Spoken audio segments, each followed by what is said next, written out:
Hola, hola, ¿qué tal? ¿Cómo están ustedes? Todos sean muy bienvenidos al programa Hablemos de Copropiedad. Como ustedes pueden ver en la imagen, tenemos tremendos invitados el día de hoy porque tenemos que considerar temas que de verdad son súper importantes para las comunidades en general. Y eso es lo que vamos a tratar en unos minutos más. Y antes de saludar a nuestro invitado, quiero saludar en primer lugar a Valle Azul, que es una empresa líder en limpieza y mantención de piscinas.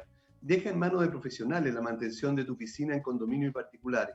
Para mayor información puedes llamar o también escribir al WhatsApp +56 961 206 001. Valle Azul deja en nuestras manos el cuidado de tu piscina. Vive la mejor forma de administrar comunidades con un software adecuado a tus comunidades. Visita edipro.cl y al usar esta demo te darás cuenta de lo fácil y práctica que resulta ser el usar este sistema. Y si te decides a contratar sus servicios, dile que vas de parte de Copropiedad. De hecho, por ahí hay un botoncito que tú aprietas y eso significa que automáticamente vas a tener un 20% de descuento de manera permanente durante todo el tiempo que tú tengas el contrato con ellos para ese plan. No te pierdas la oportunidad de mejorar tu servicio y seguir creciendo. Visita www.edipro.cl. Si quieres tener tranquilidad y seguridad en los ascensores de tu comunidad, Ingelif es la empresa de mantenimiento adecuada entonces para cumplir con estos requerimientos. Llevan ya un buen tiempo atendiendo a las comunidades y los clientes son quienes lo recomiendan continuamente y ellos están siempre mejorando el servicio. Ingelif es una empresa de ingeniería vertical y mantención en la que puedes confiar y vivir tranquilo. Los puedes ubicar en el 225-010-752. CCS son los corredores de seguro que cuentan con más de 20 años de experiencia asesorando y asegurando a las comunidades de edificios y condominios. CCS, Corredores de Seguro, brinda una atención personalizada y un exclusivo apoyo en la tramitación de siniestros cuando estos ocurren. Contáctalos en segurosccs.cl. AIS Certificadores es una empresa que se especializa en la inspección y certificación de equipos de transporte vertical, tales como ascensores, montacargas, escaleras y rampas mecánicas. AIS Certificadores está inscrito en primera categoría de certificadores en el Ministerio de la Vivienda y Urbanismo. Para más información o contacto, visita el sitio aiscertificadores.cl. Bueno, gracias amigos por la paciencia de estar esperando, digamos, antes de ser presentado.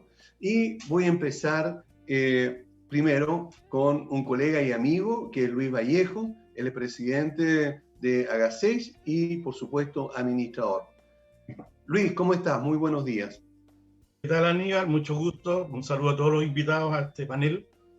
Aquí estamos, como siempre, al pie del cañón. Así que al pie del cañón. Quedamos disponibles para... Sí, muchas gracias por eso. También tenemos a Juan Pablo Vargas. Él es de Armis, abogado y ya conocido por todos, incluso auspiciador de nuestro programa. ¿Cómo está, Juan Pablo? Un gusto de tenerte nuevamente. Hola, Aníbal. Muchas gracias por la invitación. Como siempre, también, como dice Luis, dispuesto a aportar todo lo que se pueda. Perfecto. Y también tenemos a Andrés Bontá, que también es del estudio Armis y él es experto en la ley laboral y justamente lo trajimos porque resulta que tenemos que sacarle el jugo con un montón de preguntas que tenemos que hacerle. Hola Andrés, buenos días.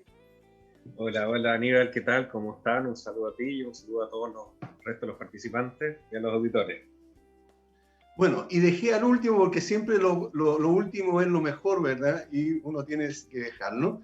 Y es Carolina Arias, ella también es colega, es administradora, con muchos años de experiencia, y ya también una asidua visita a nuestro programa. Hola Carolina, ¿cómo estás? Hola Aníbal, hola a todos y hola a todos los que nos están escuchando. No sé si lo mejor, pero estoy aquí como siempre para aportar con la visión que tenemos desde acá. Bueno, pero ante tu duda yo lo afirmo porque no es tu opinión, es la mía. Por lo tanto, yo insisto en eso, ¿verdad? Y es por eso que lo más grato lo dejé para el final. Muchas gracias. Bueno, hoy día tenemos una situación, el jueves pasado hubo un cambio en algunas medidas por parte de la autoridad y eso trajo un cierto movimiento, especialmente en las comunidades de edificio por diferentes situaciones que se han estado presentando. Las medidas más estrictas que emitió la autoridad La primera pregunta es para Juan Pablo. ¿Se debe aplicar dentro de las comunidades o es solo para los espacios públicos?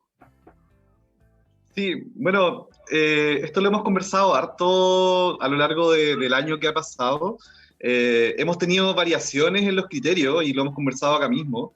En su minuto, cuando empezó la pandemia, pensábamos que la comunidad sí tenía ciertas facultades para limitar espacios comunes de la comunidad, y en la medida en que fuimos avanzando en el tiempo y teniendo fallos, teniendo comentarios de las autoridades sobre todo, se fue restringiendo un poquito esa posibilidad. En ese sentido, parece bien difusa la situación y creo que es algo que vamos a ir conversando hoy día, porque lo que tenemos en el fondo y lo que parecieran indicar las autoridades y las instancias de tribunales es que no es posible limitar espacios comunes, y también vamos a ver el tema también de la restricción de acceso. Pero al mismo tiempo tenemos una contradicción porque hay un deber también de cuidado, de salubridad de parte de la comunidad. Así que yo me voy a quedar en esta pasada con una respuesta un poco más difusa. Creo que la respuesta oficial, la respuesta que se ha generado por parte de las autoridades es que debiese darse libre acceso a los espacios comunes, pero también tenemos comunidades en donde se ha fiscalizado y se han cerrado los espacios comunes, o sea, claro, por parte de las autoridades. Entonces, en el fondo, mi respuesta no puede ser tajante, porque en la práctica vemos algo y también vemos algo desde otra perspectiva en tribunales, etc. No sé si Andrés ha visto también dentro del trabajo que hacemos con las comunidades, ha percibido esta idea, en el fondo. Claro, en definitiva ha habido una evidente evolución jurisprudencial. El primer caso lo tuvimos en septiembre del año pasado, el 2020, de la Corte de Antofagasta. Fue el primer fallo que salió al respecto, y en ese sentido hizo prevalecer el derecho a propiedad. O sea, vale decir, se trataba de un condominio, que el condominio había dispuesto el cierre de los espacios comunes, dispuesto el cierre del estacionamiento de visita, y había dispuesto la prohibición de entrada a visitas si no era con permiso por ejemplo, visita a alguna persona del espectro autista, algo así, pero se le exigía a los conserjes el tomar el permiso a los visitantes. ¿Qué dijo la Corte? Bueno, la Corte dijo que en ese caso prevalecía el derecho a la propiedad frente a la colisión de derechos, que los residentes tenían derecho a que sus visitas utilizaran los estacionamientos de visita, y que por supuesto los conserjes no tenían facultad alguna para exigir los permisos a las visitas. Ahora bien, en ese caso la interpretación no fue tan extensiva como se ha hecho ahora, porque en ese caso lo que dijo la Corte era que si bien había una posibilidad de limitar espacios públicos en atención a proteger a los vecinos de la propagación del virus, vale decir, el derecho a la salud, la medida en particular no tenía ningún sentido. O sea, vale decir, el prohibir el acceso al estacionamiento de visita de ninguna manera iba a evitar la propagación del virus, y los residentes igual, o sea, las visitas igual se podían estacionar afuera e ingresar por la calle. Ese fue el razonamiento en ese momento del tribunal. La evolución jurisprudencial que hemos visto hasta este mes, que ha sido una evolución bien acelerada, digamos, cambiamos bastante semana a semana, es que en estricto rigor las comunidades no tendrían derecho a restringir de ninguna manera los espacios comunes. Esa es la interpretación que se está dando ahora, la interpretación más o menos actual, que no sabemos si va a cambiar o no en atención a los últimos sucesos, pero si nos preguntan hoy día, ahora en abril del 2021, tendemos a pensar que la jurisprudencia actual da en el sentido de no facultar a los condominios a restringir los espacios comunes, sí a tomar medidas de cuidado, por ejemplo, establecer protocolos de acceso a las piscinas, protocolos de acceso a los gimnasios, etcétera, pero no daría en principio facultades a la comunidad para restringir los espacios comunes. Esto, de todas maneras, sigue siendo un poco confuso por la autoridad, porque, por ejemplo, se restringió el acceso de todos los gimnasios pagados. Entonces uno dice, bueno, si se está restringiendo el acceso a los gimnasios pagados, ¿por qué no se podría restringir el acceso también a la comunidad? Entonces tenemos a veces un poco de de mensajes contrapuestos por la autoridad, donde por algún lado se prohíbe algo, pero por el otro lado se permite otra cosa. Entonces, en ese sentido, es algo sí. bien confuso. Perfecto. El tema de los objetivos. Sí, correcto. Carolina, en tu caso, ¿cómo lo estás haciendo con tanta confusión en tus comunidades? Ha sido, como decía Andrés, un sube y baja de distintas determinaciones y en una semana, entonces uno tiene que trabajar con protocolos permanentemente. Lo que hemos hecho básicamente es acogernos a la resolución exenta 23 del 5 de marzo de Carabineros de Chile, que indica que quienes pueden transitar deben portar su permiso de tránsito o pueden tener su permiso de trabajo. Ese es como el requisito esencial que tenemos en las comunidades para que puedan ingresar. Lo que hicimos fue explicar restringir los espacios. O sea, tenemos cerrado el gimnasio, tenemos cerrada la piscina, y no es por un tema antojadizo, sino que básicamente controlar, por ejemplo, en un edificio de 300 unidades, que las personas efectivamente cumplan con las normas de sanidad, es súper complejo. Entonces se le consultó a la comunidad y decidimos mantener los espacios cerrados. Las visitas también están restringidas, salvo que sea por atención médica, que sea del espectro autista, como decían ustedes, o personas que requieran acompañamiento permanente. Pero visitas así como cotidianas, no. Lo mismo que las mudanzas, solo mudanzas así puntuales. Perfecto. Ok, y en tu caso, Luis, ¿cómo han enfrentado esta última semana esta situación tan extraña que estamos viviendo? Bueno, yo lo veo por dos áreas. Una son las comunidades que administro yo, donde tengo los mismos problemas que menciona Carolina. Este ir y venir en las decisiones complica. Por ejemplo, en algunas comunidades nosotros llevamos gente a suspensión laboral y la semana después hubo que reversar todo. Entonces genera una serie de complicaciones. A nivel del gremio, todos los administradores estamos con el mismo problema y la vulnerabilidad de la toma de decisiones nos complica, porque como que no salen cosas oficiales, son medias tintas. Lo que dijo Martorell, lo que dijo este otro, que va a haber un cambio de gabinete y dale. Entonces estamos sumidos como en una tiniebla extraña, así, que fíjate que complica más que soluciona, pero estamos en lo mismo. O sea, efectivamente el fin es que los espacios comunes no sean usados. Una persona que está contagiada, asintomática, y que anda circulando por espacios comunes, es como si anduviera con un arma. Esa persona puede contagiar a una persona y esa se va, digamos, a la cama. Pero el tema es como tal, yo creo que el espíritu lo que está buscando es que en la medida como le están aumentando los casos y el índice de contagio no baja, tiene que bajar como al 3%, ¿eh? Para que empecemos con las medidas. Como no baja, estamos sobre el 17%, probablemente vamos a tener la semana que viene los resultados de este confinamiento y a lo mejor nuevamente nuevas medidas. Así que yo espero durante abril que esto siga cambiando, así que nos vamos a tener que acostumbrar al cambio. En el caso, y quiero preguntarle a Juan Pablo y a Andrés,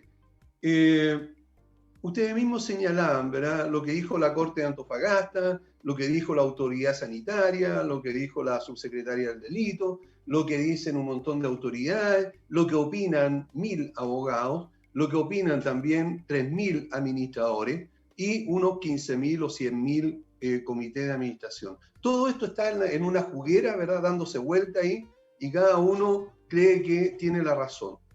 ¿Qué pasaría en el caso bien concreto, porque yo estoy procediendo exactamente igual como Carolina y Luis, en el sentido que la comunidad tomó la decisión de restringir a rajatabla, digamos, el ingreso de delivery o de visitas? Y alguien puede salir con que la Corte de Antofagasta, ¿verdad?, dijo o sentenció tal cosa. Pero también hay una autonomía de la voluntad, creo yo, y que también está en un bien privado. Ahora, en mi caso, ¿qué pasaría si con la comunidad en realidad se toma el acuerdo de que si alguien no está de acuerdo con la instauración de las normas de esta comunidad, vaya al tribunal, que el tribunal decida, porque en la Corte, ¿verdad?, de Antofagasta se tomó una decisión, significa que obligadamente todas las demás todos los demás tribunales tengan que acatar lo que dijo esa corte.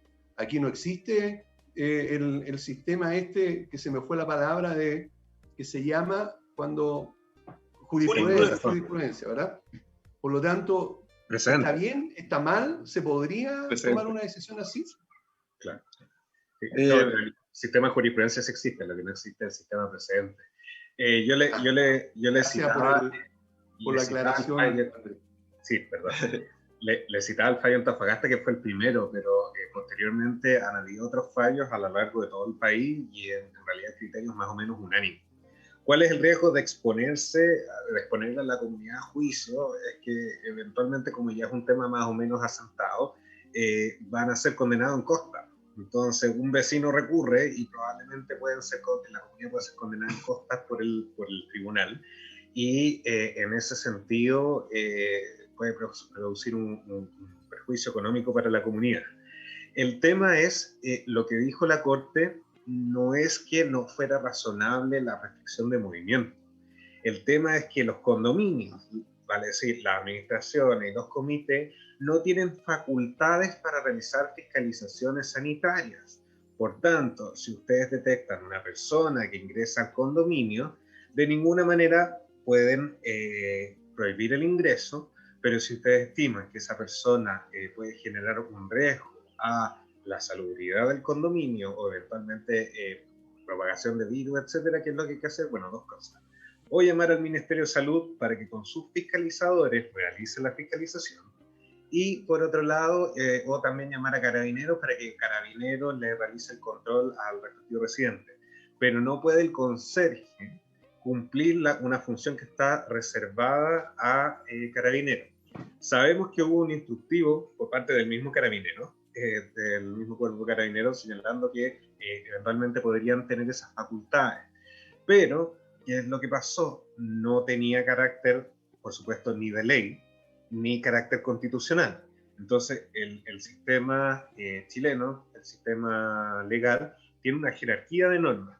Y en esa jerarquía de normas siempre está por sobre el resto de todas las normas constitucionales. Los derechos constitucionales, en particular el derecho a la propiedad privada, que está muy, muy protegido en Chile por la actual Constitución. Entonces, en ese sentido, mediante un decreto, un reglamento o un instructivo, no se puede afectar un derecho constitucional. Y así lo han entendido las Cortes a lo largo de todo el país, y es un tema que hoy, este mes por lo menos, está más o menos asentado. Yo no sé si irá a cambiar el criterio en atención al aumento explosivo de casos, porque hoy día ya estamos hablando de sobre 8.000 casos diarios, y puede que en ese caso sí el derecho a la vida pueda prevalecer sobre el derecho a la propiedad. Se podría hacer, sí, se podría ir a juicio, esperar una sentencia, pero en definitiva también puede ser un riesgo económico para el condominio, porque también se pueden salir condenados en costa y podría ser un problema. Por lo menos el criterio que tenemos hasta este momento es ese, o sea, de ninguna manera tienen facultades los condominios para restringir visitas, y si de considerar que hay un riesgo a la salud, lo que hay que hacer es llamar a la autoridad, al Ministerio de Salud o a Carabineros, pero no pueden los conserjes hacer la función de Carabineros. Ese es el tema. Ok. Eso significa entonces que, tal como dijo la subsecretaria Martorell, el conserje no puede pedir el salvoconducto o el permiso, digamos, que se saca en la comisaría virtual para andar transitando por la calle, digamos. Efectivamente, ¿sí? Ni siquiera puede pedir el carnet, en estricto rigor. Bueno, el carnet se puede pedir, digamos, para tomar los datos, ¿verdad? Y devolver, o sea, lo que no se puede retener el carnet. No se puede retener, correcto. O sea, de pedir se puede pedir, pero si, digamos, alguien se niega a otorgar el carnet, tampoco se puede exigir. Claro. Sí, claro. La única autoridad, los únicos funcionarios autorizados para pedir de forma obligatoria el carnet de identidad es Carabineros de Chile. Nadie más, ni siquiera Paz Ciudadana, ni guardias municipales, solo Carabineros de Chile. Claro, uno puede solicitar, la persona darlo, pero nadie está obligado a entregar el carnet de identidad. Perfecto. Ok, antes de continuar, quiero hacer una invitación a todos los auditores. Si tienen alguna consulta para nuestros panelistas, mándenme un WhatsApp al +5699 824 0438. +56 99-824-0438. Juan Pablo, querías comentar algo, parece. Solo hacer hincapié, creo que Andrés manifiesta claramente la visión de nuestro estudio, al menos. Hacer hincapié en que se trata de un criterio a día de hoy, o sea, en el fondo 8 de abril, ¿no? Sí. 8 de abril de 2021, y es un criterio que puede ir variando en el tiempo, así como ha variado en el tiempo, porque hemos tenido distintos acercamientos al tema. O sea, iniciamos en una situación en donde no sabíamos en qué estábamos parados, en donde teníamos una interpretación de la ley de copropiedad, que en el fondo defiende la salubridad, en temas de salubridad propiamente tal, y que podríamos defender algún tipo de limitación. Pero a la medida que va pasando el tiempo, pese a que tenemos instructivos de carabineros, por ejemplo, en donde se delegan estas facultades de pedir el salvoconducto, tenemos también instrucciones directas de las autoridades en donde se rechaza esa posibilidad, y también tenemos fallos en donde va quedando claro la primacía de los derechos constitucionales, en el fondo, derechos que están por sobre otros que se están planteando. Entonces, creo que hay que ser súper prudentes, sobre todo para los que estén viendo esto atrasados, que en el fondo vean este capítulo varios días después, que ojalá vayan viendo los últimos capítulos y se vayan actualizando, porque es un criterio que puede ir variando en la medida que las autoridades van también generando distintos instructivos o que cambie algo en particular. Y lo segundo que quería comentar bien cortito es que también hacer presente que nosotros entendemos la situación práctica de las comunidades y entendemos que en el fondo ciertas comunidades quieran pedir el salvoconducto, quieran limitar ciertos accesos a espacios comunes porque es necesario. O sea, y acá es un tema de lo que es y lo que debería ser. Desde mi punto de vista, lo que debería hacer es que la comunidad sí debiera poder resguardar ciertos espacios y sí debería pedir el salvoconducto de todas maneras. Yo absolutamente pienso que eso debería hacerse. El problema es que tenemos, todo pareciera indicar que, de una manera difusa, pero todo pareciera indicar que no se puede pedir salvoconducto y que no se pueden limitar los espacios comunes. Al menos esa sería como la decisión más prudente, sin perjuicio de que en la práctica se pueda hacer de otra forma. Ok, Carolina, por favor, tú querías comentar algo. Es que es lo que hemos conversado, o sea, hay una normativa y hay una serie de decretos que están saliendo que se contraponen con el derecho a la libertad del tránsito, el derecho a circular libremente. Entonces, frente a esa situación, ¿qué puedes hacer? Efectivamente existe el derecho de propiedad y tú puedes permitir que tus visitas ingresen, pero también es importante contextualizar, o sea, aquí no estamos ingresando gente a un parque o no estamos ingresando gente a un supermercado, está ingresando gente a la comunidad, y yo creo que por lo menos desde mi punto de vista, lo que corresponde es proteger la salud por sobre los derechos constitucionales. O sea, los conserjes no tienen la obligación ni pueden tampoco pedir los salvoconductos, pero ¿cómo controlas tú una población de una comunidad de 1.200 personas que circulan permanentemente? Las comunidades deben tener la facultad, son comunidades, son instituciones privadas que pueden hacer sus normas, pueden ocupar su reglamento y a través de su reglamento interno pueden establecer estas cosas.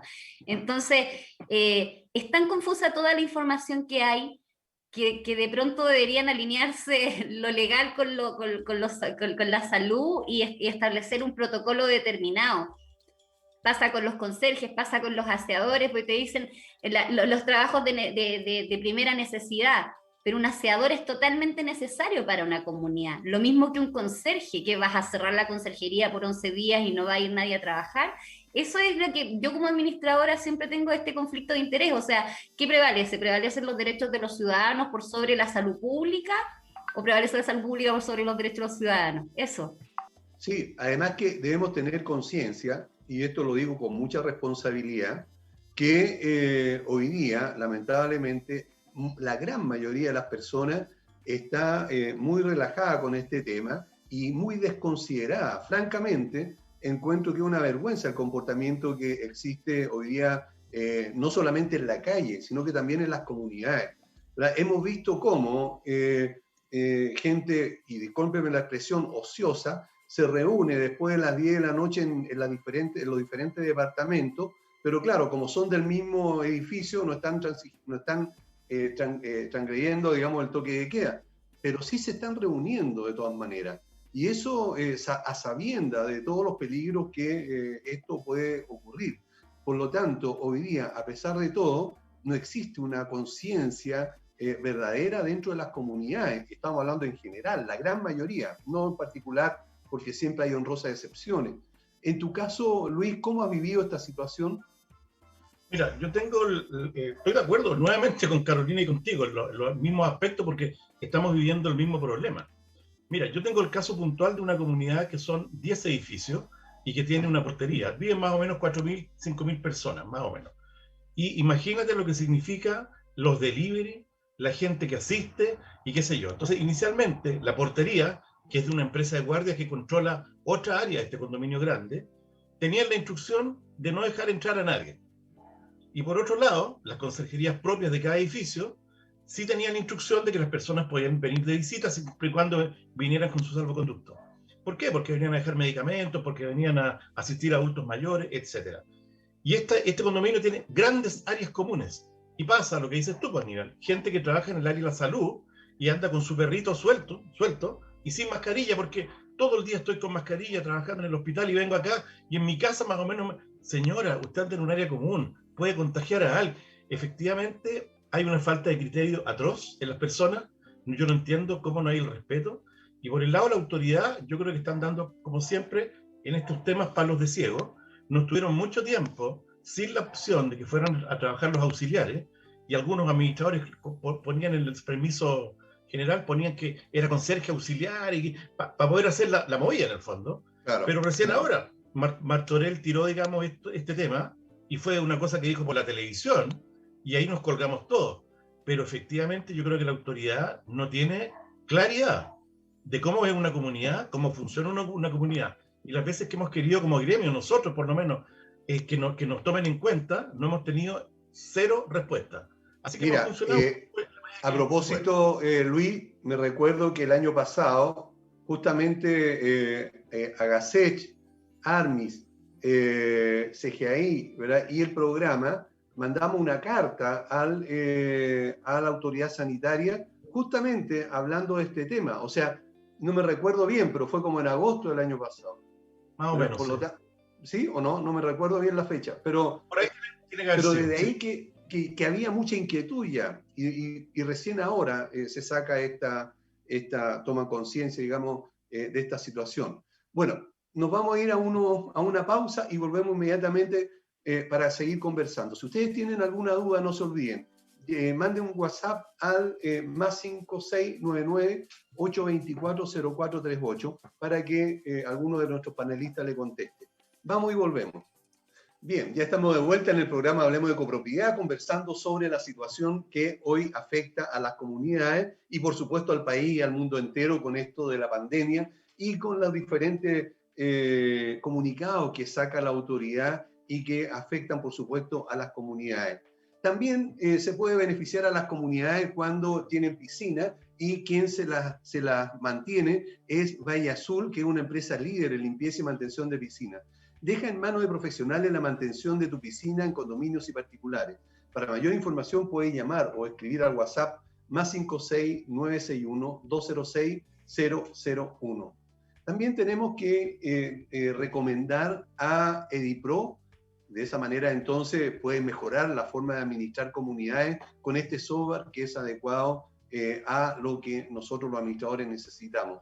Edipro.cl. Y al usar esta demostración te vas a dar cuenta que es bastante fácil, bastante amigable. Si te decides a contratar los servicios de Edipro, dile que vas de parte de Hablemos de Copropiedad porque te van a hacer un 20% de descuento permanente. Ingelif es la empresa de mantenimiento de ascensores en la que tú puedes confiar plenamente. Ellos están conscientes de la importancia que los mismos clientes lo recomienden y eso es lo que ha estado sucediendo desde que nació esta empresa. Y ellos también son una empresa de ingeniería vertical para la mantención en la que se puede confiar y puedes vivir tranquilo. Si los quieres ubicar, llámalos al 225-010-752.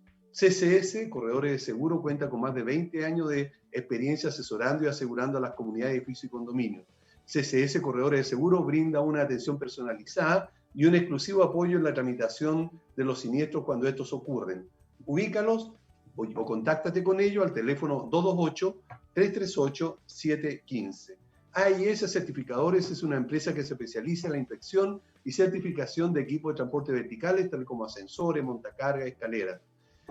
AIS Certificadores está inscrito en primera categoría de certificadores en el Ministerio de la Vivienda y Urbanismo. Para más información y contacto, visite la página aiscertificadores.cl.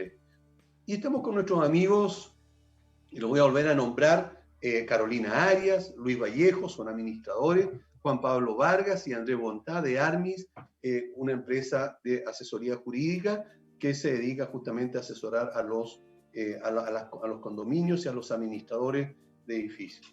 Bueno, estábamos conversando sobre las distintas situaciones que nos hemos enfrentado en las comunidades y al respecto también estábamos ahí en los tira y afloja de cómo lo hacemos porque la autoridad dice que no se puede controlar, ¿verdad? Y nos quedó claro entonces que no se puede pedir el permiso de, se me olvida cómo se llama, el permiso de circulación, de tránsito.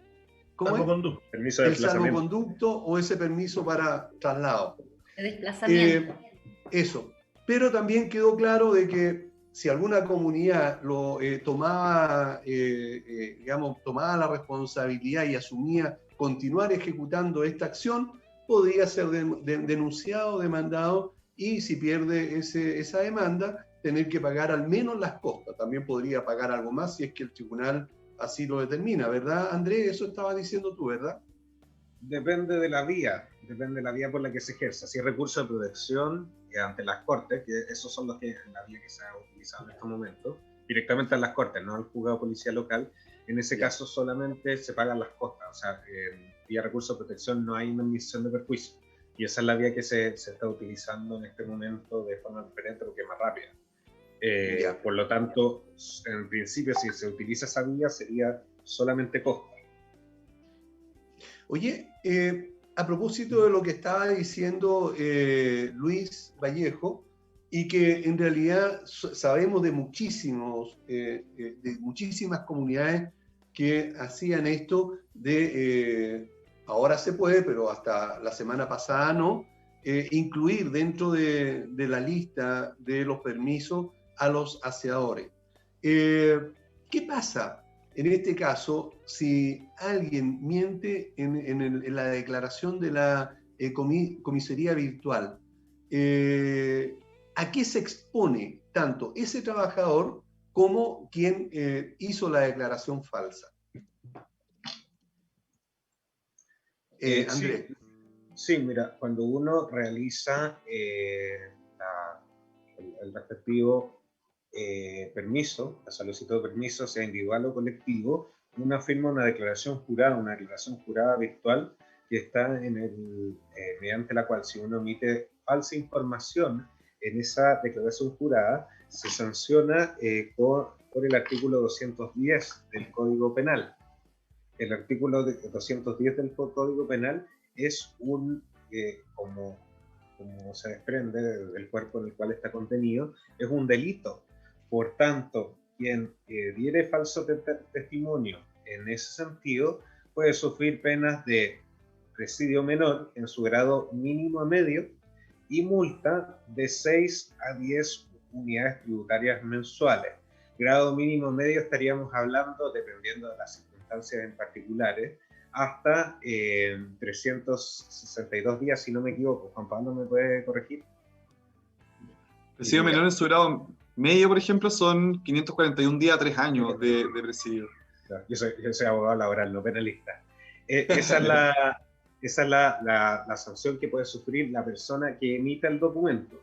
Y por otra parte, la persona que porta, o sea, vale decir que se desplaza con un documento falso o ideológicamente falso, podría sufrir las sanciones que están en el 318 del Código Penal, que también incluye una sanción de pena de cárcel y además una multa que también es de 6 UTM mensuales. Pero en caso de la aplicación del artículo 318, que es el artículo que se ha utilizado en general para aplicar sanciones a todos los infractores a propósito de las medidas del coronavirus, es que los casos que han llegado hasta la Corte Suprema, la jurisprudencia de la Corte Suprema ha sido bien restrictiva en cuanto a la aplicación de este artículo 318. Hace pocos días tuvimos el caso de una persona que circulaba en horario de toque de queda en una calle vacía sin ningún tipo de permiso. Y lo que se pidió ahí, la Fiscalía pidió la sanción máxima del artículo 318 y la Corte Suprema señaló que no aplicaba en ese caso, puesto que la persona no estaba enferma y al estar en una calle vacía no ponía en riesgo la salud de los demás. Por tanto, la recepción por parte de los tribunales respecto a estas sanciones ha sido una recepción intermedia, digamos. ¿Qué significa esto? Bueno, dependiendo de las circunstancias particulares del caso, es la sanción que en definitiva se aplica a la persona que viola estas normativas. Y por supuesto también depende de la circunstancia personal de la persona, ¿vale? Si tiene antecedentes penales o no, si coopera con la investigación o no, si se escapa frente a la fiscalización o no. Por tanto, el rango de sanciones aplicables es muy alto, pero nos moveríamos de entre ese rango. De todas maneras, que las personas cumplan sanciones de presidio efectivamente es muy difícil. Tendrían que tener antecedentes penales para que eso ocurriera. Pero sí, igual hay un alto riesgo. Claro, pero igual hay un riesgo y por supuesto que quedar con un antecedente penal es algo que no le gusta a nadie. Ok, mi pregunta va ahora para Luis y también para Carolina. ¿Qué sentido tiene para un administrador arriesgarse a falsear esta documentación, ¿verdad? Sabiendo las penas que pudieran tener? ¿Qué lo motiva a falsear este documento? Bueno, la pregunta es buena porque efectivamente no todos los administradores trabajamos igual, porque muchos administradores se dejan llevar muchas veces por las presiones de los comités, donde los comités no entienden muchas veces las razones, no hay manejo técnico tampoco, porque en el fondo, según lo que explicaba Andrés, quiero incluir algo para que Andrés nos ayude en esa parte, porque fíjate que pasó que en la comisaría virtual cambiaron las actividades económicas. Entonces, no todos, o sea, no pueden sacar el permiso, pero la persona tiene que ir igual, el condominio funciona igual, y ahí es complicado. Ahora, como administradores tratamos de que esto funcione, o sea, el problema está que, yo te voy a decir bien franco, en uno de los condominios tuve que pescar el pantallazo de la comisaría virtual, imprimirlo y pasárselo al trabajador. Si lo pagan en algún control, muestra su contrato, muestra el certificado y muestra esta cosa que no se pudo sacar. ¿Te fijáis? Se quiere, pero no se puede. Porque también existe como una desconexión. No sé si le ocurrió algo así también. Mira, al respecto quiero mencionar, y también sirve de consulta, antes de preguntarle a Carolina. Hay un caso muy claro, digamos, y de una administración muy cercana, en que le pasó lo mismo que está diciendo Luis. Esta tenía el código de actividad que termina en 09, el que fue bloqueado por la comisaría virtual y sin previo aviso, y estuvieron tratando de sacar y no pudieron. Incluso llamaron, me consta porque yo ayudé, llamaron a Impuestos Internos, pero fue el jueves después de las 6 de la tarde. Y el teléfono de consulta para la segunda etapa, o sea, la consulta básica, te contestan hasta como las 8 de la noche, pero cuando escala, ¿verdad?, a la segunda parte trabajan solo hasta las 5 de la tarde. Bueno, y resulta de que el día sábado un trabajador fue y lo detuvieron. Y por supuesto no pudo mostrar el permiso porque no lo tenía, porque estaba bloqueado por la comisaría virtual. Presentó, digamos, el anterior, ¿verdad?, más el certificado de trabajo. Igual quedó citado para la fiscalía, o lo van a citar, lo van a citar en algún momento. Ahora, en este caso, ¿qué pasa? ¿Qué va a pasar cuando llegue la citación de la fiscalía? ¿Cómo se responde ahí, o quién responde ante esta situación? Que fue, en realidad, según mi pobre entendimiento, ¿verdad?, una negligencia de la autoridad. La pregunta para Juan Pablo o Andrés. En definitiva, hay que ver qué es lo que hace la Fiscalía frente a esos requerimientos, porque recordemos que la Fiscalía es el ente persecutor penal público, o sea, vale decir, son los que toman las denuncias que hace Carabineros y deciden si iniciar una investigación o no. A mí me parece que en casos como el que tú señalas, es muy probable que Fiscalía decida no seguir adelante con el procedimiento. Hay una facultad que tiene la Fiscalía que se llama facultad de no perseverar. Y me parece que lo más probable es que Fiscalía ocupe ese tipo de facultades, como lo ha estado ocupando en muchos casos similares para este tipo de casos. De hecho, hasta el momento no tenemos personas condenadas por el artículo 318 a mi entender. O sea, vale decir, hay juicios, hay procesos en trámites, sí, pero no personas que hoy día están en la cárcel por eso. Sí, porque nosotros vemos mucho en la tele que dicen que tienen a tal persona, pero lo que pasa es que el medio de comunicación dice detienen, pero en el fondo lo que los llevan a hacer es control de detención, o sea, los llevan a comisaría, al día siguiente pasan al control de detención en el juzgado de garantía respectivo y la Fiscalía se establece un plazo de investigación para ver si formaliza una denuncia o no, y tras eso habría que llegar a un juicio oral, que es un procedimiento sumamente largo, o sea que hoy día está durando un año y medio fácilmente. Por tanto, no sabemos lo que va a pasar frente a los primeros infractores cuyo juicio todavía no están terminando. Y hay que ver ahí cuál va a ser la recepción en definitiva de esos casos. Hasta el momento lo que tenemos es que el criterio ha sido bien restrictivo respecto a la aplicación del artículo 318, por lo que yo veo poco probable que, por ejemplo, esa persona sufra una pena de presidio efectivo. Ok, pero sí se ve expuesto. Pero perdona, Andrés, pero ok. Pero pensemos que llegue la citación de la Fiscalía, que algún día va a llegar. Debería asumir eso, por supuesto, todo lo que corresponda a la comunidad, ¿verdad? Y no dejar al trabajador solo que vaya él a declarar. Tiene que ser esto, por supuesto, yo creo que asesorado por un abogado, ¿sí? O sea, claro, sí. Mire, en estricto rigor, las causas penales,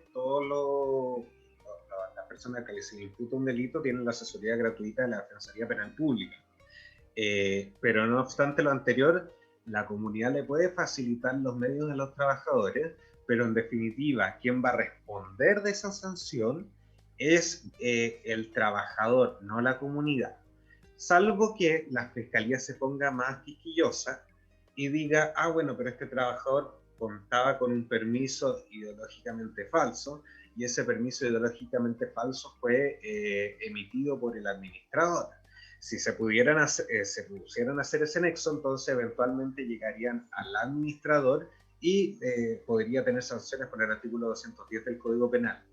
Pero no es que, en ese sentido, no es que la comunidad vaya a sufrir una multa por el tipo penal. Pero sí lo que puede pasar es que ese trabajador denuncie que lo obligaron a concurrir a trabajar y pase el caso una arista laboral al juzgado de letra del trabajo. Y por ejemplo, en este caso, perdona, pero para ir aclarando, pero en este caso no sería mejor que, debido a que la comunidad está consciente de que el trabajador fue a sabienda, digamos, que no tenía ese permiso, pero con el interés de contribuir a la comunidad y no dejarla sin ese turno, asumir desde un comienzo y decir, mira, aquí la responsabilidad que cabe es nuestra, ¿verdad? El trabajador, no sé, no tuvo nada que ver, cualquier cosa, y tratar de asumir de un comienzo y no esperar que el trabajador lo denuncie o demande, Juan Pablo. Lo que pasa es que esa sería una visión más ética del tema. Lo que plantea Andrés en el fondo es lo estrictamente legal, y claro, mirando lo estrictamente legal, quien debe defenderse en definitiva es el trabajador, y lo que se puede generar eventualmente es alguna lista laboral si es que el trabajador decide ir contra la comunidad, por ejemplo. pero claro, de una perspectiva ética, si entramos como en el área de lo razonable, lo ideal sería que la comunidad prestara algún tipo de apoyo al trabajador, sobre todo teniendo en consideración que el trabajador está reaccionando a un requerimiento de la comunidad. Pero en el fondo tenemos que separar las áreas y claro, ojalá las comunidades tomen en consideración eso. Y lo otro quería comentar como mi visión de la fiscalía. Yo he trabajado harto con fiscales, esperemos que no nos esté viendo ningún fiscal, pero en general, cuando existe una causa penal o hay un proceso investigativo, la fiscalía no es muy proactiva. Y normalmente cuando existe algún tipo de avance en la investigación es cuando hay algún querellante que está aportando, que está pidiendo requerimientos, que está aportando antecedentes a la investigación, y eso hace que la causa llegue a algo, en definitiva.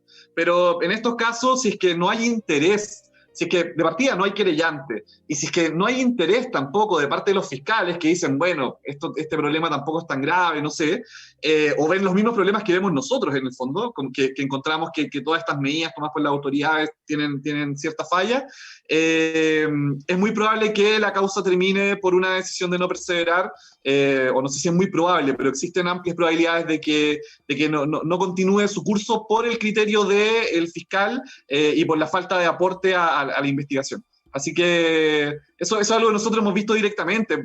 No sé, yo he tenido reuniones con fiscales, por ejemplo, en donde hay claras pruebas de algo, y yo voy como querellante, por ejemplo, y ellos son muy dudosos de continuar, en definitiva, salvo que tú les entregues toda la información. Así que yo veo difícil que avancen mucho esas causas. Ok, correcto. Perdón, Carolina, que habías quedado pendiente. Sí, me gustaría terminar el punto. Perdón, disculpa, ya, ok. Estaba hablando de la parte más importante, que era la arista laboral, precisamente. O sea, el trabajador puede iniciar acciones laborales, juzgado legal del trabajo contra el empleador, y ahí sí que se va a ver afectada la comunidad. A eso es lo que iba.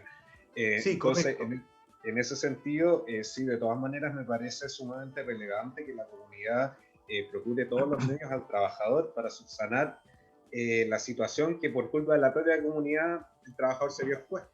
Entonces, claro, pero en este caso hay que dejar claro, y también le pasó a Luis por lo que estaba diciendo, fue Comisaría Virtual quien de un momento para otro eliminó eso sin dar posibilidad alguna. Por lo tanto, tampoco se puede permitir, y aquí entra, no sé si digamos, los tribunales ejercerán, digamos, criterio, ¿verdad? O solamente se van a lo que establece la ley. No se puede dejar una comunidad sin conserjería 24 horas o 48 horas y sin gente de aseo. O sea, ahí sí que hay un caos terrible dentro de esa comunidad. Y alguien podrá decir, bueno, ¿y qué me importa los problemas que tenga esa comunidad? Y a lo mejor un tribunal también podría decir lo mismo. Pero eso, y de ahí volvemos entonces a lo que, como empezamos la conversación. Digamos, Carolina, por favor. Sí, pero por ejemplo, ahí es súper importante que los gremios que existen en temas de edificios y condominios exijan o exijamos que los trabajadores sean esenciales, sean considerados como esenciales. Hay mucho trabajador que, independiente de si es comunidad o no, pero por ejemplo las personas que te ayudan en la casa, en el cuidado y la crianza de los niños, ¿cómo manejáis una casa? Me estoy ampliando, sé que me desenfoque, pero ¿cómo manejas una casa en donde el padre trabaja permanentemente en reuniones, en donde la mamá permanentemente está con teletrabajo y los niños andan dando vuelta en todos lados y hay que conectarlo? Entonces, la esencialidad del trabajo no depende del criterio comercial o de lo que se quiera hacer políticamente. Yo creo que la esencialidad del trabajo es... Un edificio necesita aseadores, un edificio necesita conserjes. Quizá puedes bajar el nivel de volumen de personas que trabajan en el momento, pero no puedes dejar de trabajar. Las comunidades tienen el código de condominio y edificio, pero yo también les sugiero que amplíen un poco más el giro y lo pongan como apoyo a empresas, porque ese código aún permite trabajar en logística, en operaciones, en distribución. Entonces, yo no soy partidaria de entregar permisos, como dijeron, ideológicamente falsos, porque estás exponiendo a tu trabajador, estás exponiendo tú como administrador, estás exponiendo a la comunidad, Lo primero que se podría hacer es solicitar el cambio de giro para poder seguir funcionando.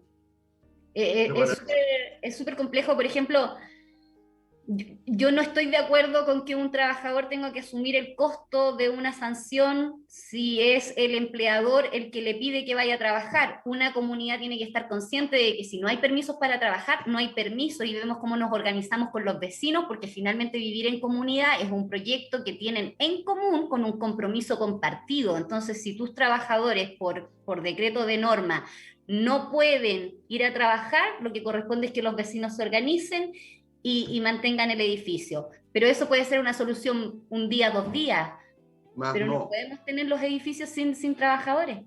Claro. Hay una consulta que nos están haciendo por WhatsApp, Claudia Guerra. Bueno, nos saluda, dice que está muy bueno el conversatorio, como siempre, muy buen invitado. Se lo agradezco. No me está quedando un punto. ¿Qué prevalece? ¿Lo que la comunidad decida antes, aunque sean medidas estrictas que están fuera de lo que dice la autoridad, o lo que dice la autoridad? Compartí este espacio con varios de los WhatsApp de condominio que tengo y está generando un debate interno.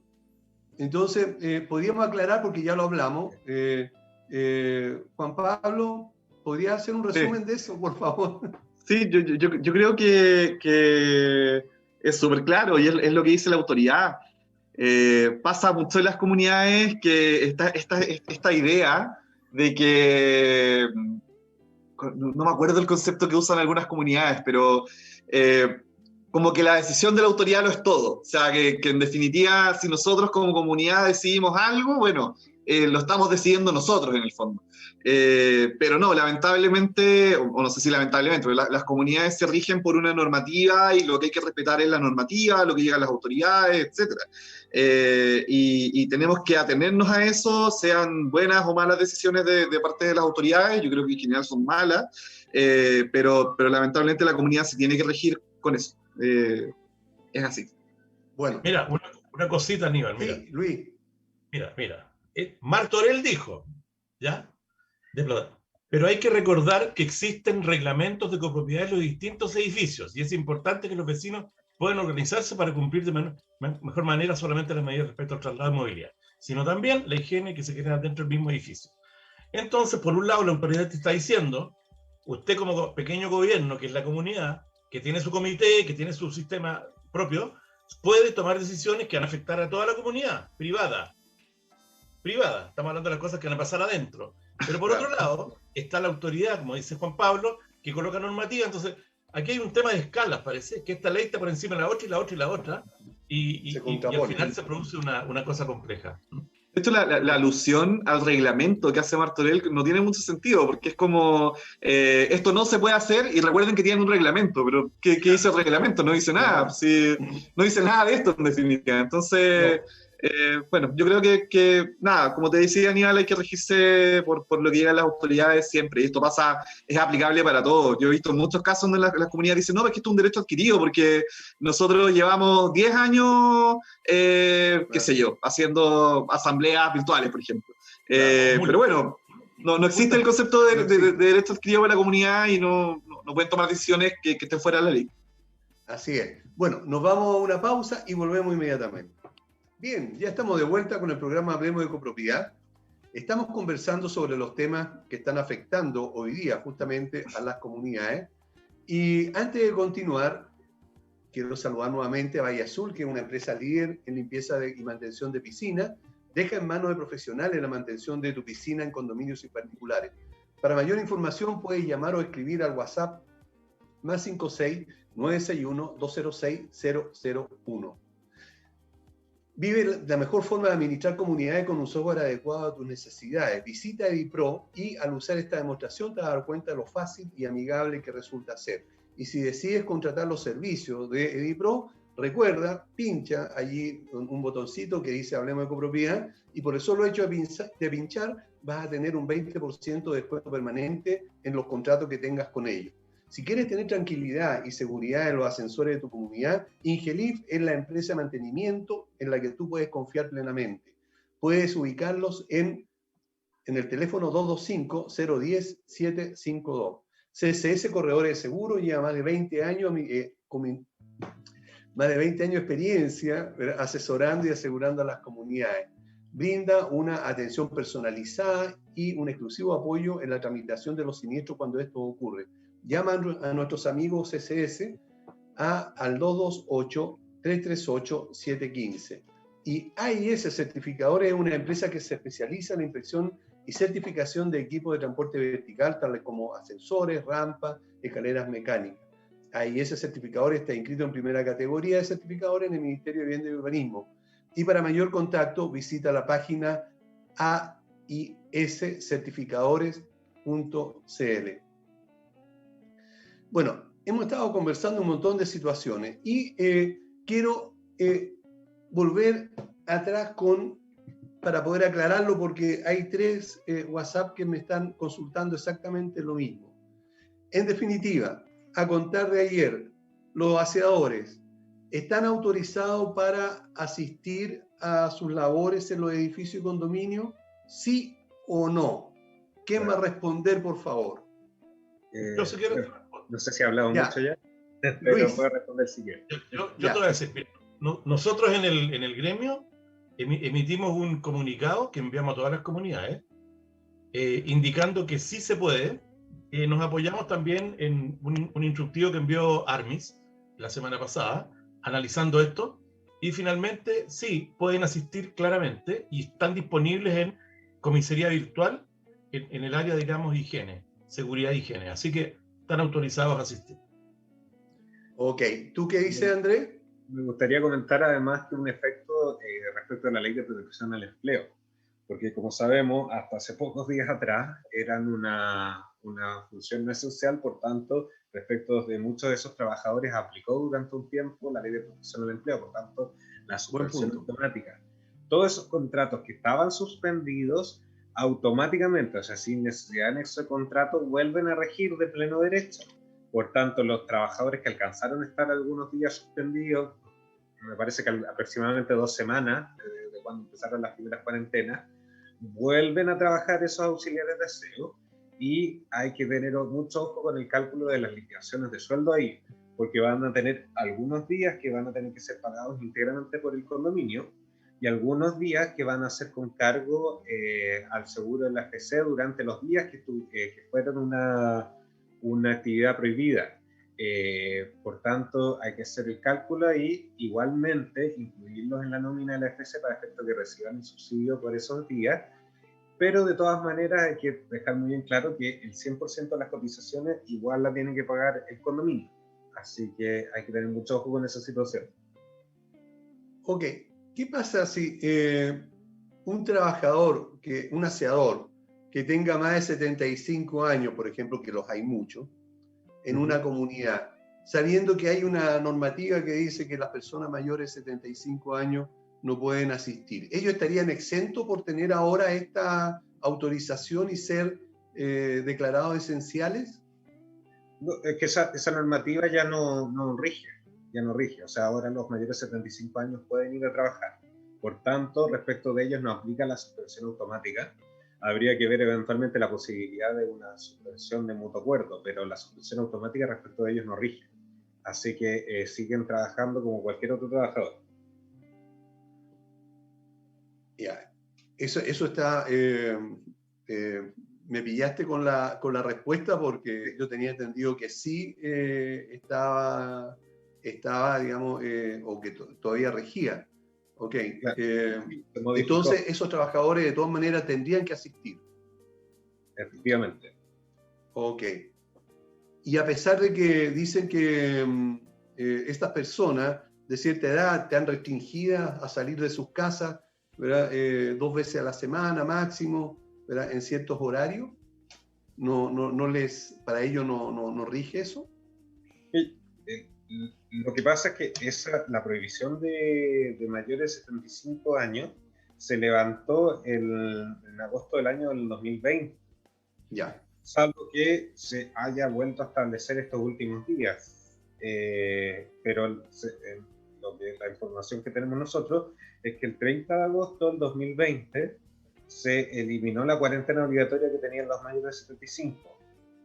Por tanto, respecto de esos trabajadores, también se levantó la prohibición. Fue una prohibición que duró desde mayo del 2020 hasta agosto del 2020. Ah, ya. Perfecto. Ok. Carolina, tú me querías comentar algo, parece. No, es eso, que ahí es donde se contraponen o se generan estas confusiones que finalmente no sabes si cumplir con la obligación o cumplir con la protección sanitaria. Todo Claro. tan difuso y es tanta información a la vez, todos los jueves un comunicado distinto, todos los viernes estar desarrollando cosas distintas, la comisaría virtual te agrega una columna más cada 15 días, entonces Claro. es una cantidad de trabajo que no logras abordar si no estás permanentemente pendiente de la información que se entrega. Luis. ¿Quién paga esta cuestión? Estamos trabajando más por todos lados y yo no veo por ni un lado, güey. Claro, eso es cierto. Hay que estar atento a un montón de información, hay que estar viendo. Ahora, a propósito de esto, ¿qué pasa si un trabajador que yo debo entregarle o le entregué ahora el permiso para que asista a trabajar porque ya es esencial de acuerdo a lo que dice la autoridad, un aseador, se niega a asistir porque considera de que podría ser un peligro para él llegar a la comunidad por el traslado que significa todo esto? ¿Es factible eso que él se niegue? Bueno, nuevamente la respuesta es depende. Depende. Depende. Efectivamente, al empleador le asiste una obligación de proteger el derecho a la salud de los trabajadores. E incluso los trabajadores tienen específicamente una excepción de su obligación de trabajar si estiman que en el trabajo sobreviene una circunstancia extraordinaria que hace que peligre su integridad física. Ahora bien, ¿qué es lo que va a pasar? Bueno, si un trabajador dice, bueno, mire, yo tengo, no sé, por ejemplo, la comuna a la que voy a trabajar es una comuna con un alto índice de casos. Adentro del condominio hay casos activos COVID y yo tengo preexistencias, condiciones previas, entonces voy a iniciar este procedimiento, le voy a señalar a mi empleador que si yo concurro a mis obligaciones, yo voy a estar expuesto a un daño en mi salud. ¿Quién va a solucionar esa situación? Bueno, en definitiva hay que ver si el tema o bien se reclama administrativamente ante la Inspección de Trabajo o bien se judicializa. Si se judicializa, quien va a sacar el tema va a ser el juez respectivo y ahí va a tener que medir las circunstancias particulares. Yo lo que me atrevería a decir es que hoy día está tan masificada la circunstancia del coronavirus, tan masificada, que veo complejo que un tribunal la acoja como un riesgo real a una persona que desarrolla una actividad esencial, el riesgo de contagio del coronavirus. Vale decirte que es lo que estimo yo, que los tribunales van a decir, bueno, la pandemia es un hecho de la causa, es un tema que afecta a todos los trabajadores, su función es esencial, por tanto usted debe mantener seguir cumpliendo con su labor, porque el mismo Ministerio de Salud lo incluyó dentro de las funciones esenciales. Por tanto, el mismo Ministerio de Salud está diciendo que no hay problema con que usted trabaje. ¿Tiene sentido de fondo o no? No sé. A mí me parece que el repartidor, el conserje, el auxiliar de aseo, de alguna manera se consideran como personas que no importa mucho que ellos se contagien, pero sí importa que se contagien otras personas. Entonces, bueno, hay un poco una contradicción ahí en la normativa, pero a mí me parece que en términos generales los tribunales no acogerían una excepción de la obligación de trabajar del empleador, puesto que es un hecho de la causa, pero por supuesto que eso va a variar dependiendo del caso a caso. Ok, en el caso, Carolina o Luis, ¿han tenido situaciones parecidas? Y si la han tenido, ¿cómo la han solucionado? Yo no he tenido ninguna de ese tipo, menos mal. Encuentro que aquí hay muchos temas que tienen que ver con temas éticos, entonces hay que difundir la empatía, hablemos de misericordia también, porque de repente aplican cosas frías y nosotros trabajamos con personas todos los días. Entonces, finalmente, digamos, efectivamente están las leyes, todo lo que tú quieras, pero que estamos en una situación mundial muy compleja donde está falleciendo gente a diario, muchas veces sin tener culpa por esta enfermedad. Entonces, aquí tenemos que abrir el criterio y ser más empáticos en general, es lo que yo puedo comentar. Carolina, no sé si quieres agregar. Nosotros tenemos realidades distintas en nuestras comunidades, como cuando se declara etapa 1 en Santiago, los edificios se cierran y los conserjes se van a sus casas, viene una persona una vez al día a hacer la mantención y se les pagan sus sueldos íntegros. Nunca nos hemos acogido al formato que estableció el gobierno de desvincular a la persona y luego retomarla. Pero en el caso de la Florida, que es donde tenemos la mayor cantidad de unidades, los conserjes siguen trabajando. Ahora, por criterio, que es lo que hemos conversado, por criterio, por moral, por ética, los conserjes mayores, principalmente el mayordomo, se retira antes, tiene menos contacto con la gente, lo tenemos con mayor cuidado, porque nos pasa que, por ejemplo, tenemos un caso de persona con COVID notificada y hemos tomado todos los resguardos, pero ese es el caso notificado que la persona tuvo la voluntad de informar.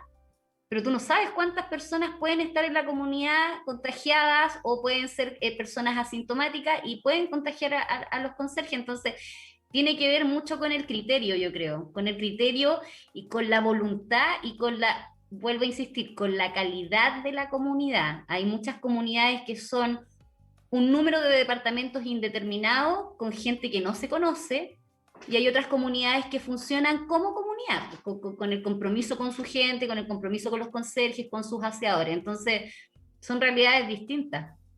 Depende del caso.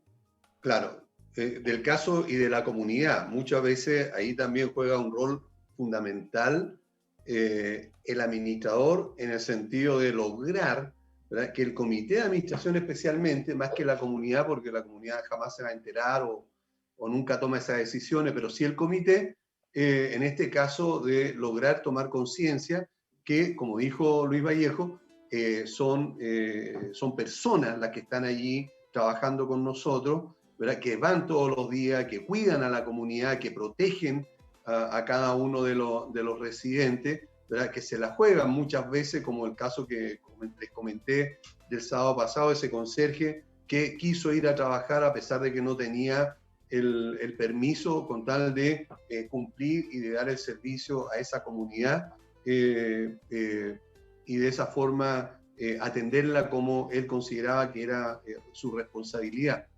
¿Qué pasa en el caso de lo que está sucediendo hoy día?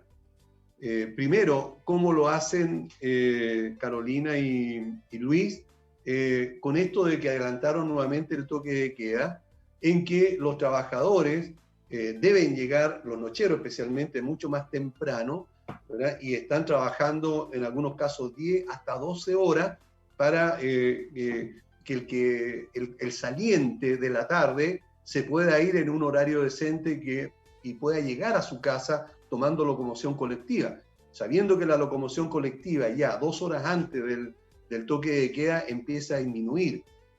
¿Cómo lo están haciendo en este caso, Carolina, Luis? ¿Partes tú? Sí. Carolina, la dama. Son tres aristas distintas, porque cuando tienes conserjería 24/7 tienes 3 turnos. Entonces, en este contexto de que el toque de queda se anticipa, el conserje del turno de la mañana es el que tiene la sobrecarga de trabajo, porque ellos llegan a las 7 y se van a las 2:30. Lo que estamos haciendo es que el conserje del turno de la tarde llega a las 2:30, pero se retira a las 7, porque efectivamente el toque queda parte a las 9, el metro lo cierran a las 8, pero la locomoción colectiva deja de pasar a las 7:15 de la tarde. Entonces se retiran a las 7 y nuestros conserjes del día, de la noche llegan mucho más temprano y llegamos a acuerdo con ellos de pago de horas extra. Y para no sobrecargar al turno de la mañana, el turno de la tarde está llegando también con una hora de anticipación. Claro, correcto. Bueno, en mi caso, quiero recalcar que el mejor sistema de turnos que a mí me ha funcionado es los 3 turnos rotativos de 8 horas, donde rotan en semanas y rotan en noche y día. En los condominios que tengo ese esquema, hemos aumentado la duración de la jornada laboral, y aquí Andrés me va a retar, porque en el fondo pucha, que están más rato lo que pueden. ¿Sabéis lo que pasa? Que estamos en un problema. O sea, no podemos descuidar a la comunidad y llegamos a acuerdo con los conserjes al punto que habilitamos en una sala de multiuso que tenemos que está cerrada, habilitamos una especie de cama, o sea, una cama de campaña, en caso de hubiera alguna emergencia para los conserjes, que se tuvieran que quedar adicional porque el otro no llegó. Pero efectivamente se aumentaron las jornadas y se está pagando adicional. Tratando de ajustarnos lo más posible a derecho. No sé si nos puede ayudar ahí el abogado que más sabe. Bueno, justamente para allá iba, para preguntarle a Andrés. Todos sabemos de que más de 10 horas no pueden estar los trabajadores, pero estamos en un caso excepcional. El asunto es la dirección del trabajo, en este caso los tribunales, ¿serán tan conscientes como para entender que el empleador no está explotando al trabajador, sino que no solamente un acuerdo, sino que además es una solución a esta grave situación que estamos viviendo? Andrés. Pedir conciencia a los tribunales, no ya. Siempre, pero es pedir mucho. Lo que pasa es que de alguna manera los tribunales están obligados a fallar conforme a derecho, y el código en cuanto a la jornada laboral es súper estricto. O sea, dice específicamente para las jornadas comunes, las jornadas ordinarias, que son las que utiliza la enorme mayoría del país, que no se pueden distribuir en menos de 5 ni más de 6 días a la semana. Bueno, ¿qué pasa respecto de las horas diarias? En este caso en particular, a mí me parece que ya es lo que hemos recomendado, dado esta circunstancia absolutamente extraordinaria, es que se puedan utilizar pactos de horas extra con los trabajadores durante el plazo que dure la cuarentena, digamos, estén en fase 1 o en fase 2, donde se extienda la jornada laboral de esos trabajadores a 12 horas, tengan triple jornada o doble jornada en el condominio. Entonces, esto de alguna manera habilita, hay que hacer una reestructuración, una modificación de los horarios, habilita que los trabajadores que eventualmente se tienen que quedar durante las horas de toque de queda puedan tener una jornada de 12 horas que ocupe todas las horas de toque de queda, y por supuesto que hay que redistribuir las horas anteriores para que los trabajadores se puedan desplazar a sus casas. Lo que lamentablemente no se puede hacer, que a mí me parece una muy buena idea que nos han planteado administradores, es precisamente para reducir la movilidad de los trabajadores y precisamente para evitar los contagios, reducir el número de días a la semana que prestan función los trabajadores. Por ejemplo, modificar esta jornada, establecer las horas extra para que los trabajadores estén 12 horas por día, pero reducir el número de días, ¿vale? Así que en vez de tener este mínimo de 5, máximo 6, establecer una jornada menor, de 4 días, incluso puede ser jornadas de 4 y 3 días respectivamente, para cumplir con las horas. Eso sería una buena idea, pero lamentablemente nuestro Código del Trabajo es súper estricto en esa materia y no permite. O sea, el Código del Trabajo dice mínimo 5 días, máximo 6. Por tanto, esa opción no se podría tomar. Lo que sí se puede hacer es hacer los pactos de horas extra durante el tiempo que dure la cuarentena y dejar a los trabajadores trabajando 2 horas más, vale decir, un máximo de 12. Eso sería el único movimiento que podríamos hacer, siempre y cuando, por supuesto, estén los trabajadores de acuerdo. Y sería legal lo que están haciendo muchas comunidades, no solamente en el caso de Luis Vallejo, de armar en alguna parte, ¿verdad?, un sector, digamos, donde pueda dormir un trabajador que por alguna razón tenga que quedarse porque la otra persona llegó más tarde, porque ya definitivamente no tiene locomoción, ¿verdad?, porque no hubo cómo pagarle un taxi para su casa por alguna emergencia. ¿Se podría considerar eso como una falta a las normas laborales? En estricto rigor no hay nada que lo prohíba, pero a mí me da un temor esa situación. ¿Qué temor me da? Bueno, que esa persona que hoy día debe estar trabajando a lo mejor, el día de mañana, meses después, años después, cuando se lo despidan, digan, no, que a mí durante el estado de emergencia me obligaban a trabajar y me obligaban a quedarme en el condominio y yo estaba 24 horas adentro del condominio. Ese es el miedo que a mí me da. ¿Por qué me hace miedo? Porque no hemos visto. O sea, los trabajadores, mientras dure la relación laboral, tienen la mejor disposición con el empleador, etcétera, pero a la hora que se termina la relación laboral, sea incluso cuando ellos cometan alguna falta grave, se utilizan este tipo de mecanismos como hechos fundantes de una tutela laboral que pueden significar una indemnización grande para el condominio. Así que la respuesta es: legalmente no hay inconveniente, no hay ninguna parte que diga que no se pueda disponer de lugares de descanso como camas para el trabajador. Pero a mí me da el temor que eso se utilice como un fundamento el día de mañana para iniciar una acción de tutela laboral que termine perjudicando al condominio. Así que hay que ser sumamente cauto con eso, ver con qué trabajadores se aplica, con qué trabajadores no, y yo la verdad, si es posible evitarlo, lo trataría de evitar. Porque en definitiva frente a este tipo de juicios uno no sabe en definitiva qué es lo que va a fallar después de fondo. Puede haber un juez que diga súper criterioso: no, estábamos en estado de cuarentena, había toque de queda. Me parece que incluso la medida de disponer de camas para los trabajadores es una medida de cuidado para los mismos trabajadores. Como puede haber otro juez que diga: no, es una clara señal que prácticamente se estaba esclavizando al trabajador, se le obligaba a estar todo el día en el condominio. Por tanto, yo digo que esto es un fundamento de hecho suficiente para otorgar la indemnización adicional de la tutela laboral. Entonces, en ese sentido, el escenario es complejo. No es ilegal, pero yo lo trataría de evitar porque hay un riesgo ahí, se podría malinterpretar. Perfecto, ok. Bueno, también depende mucho, como tú dices, de la relación que tenga la administración, especialmente con los trabajadores.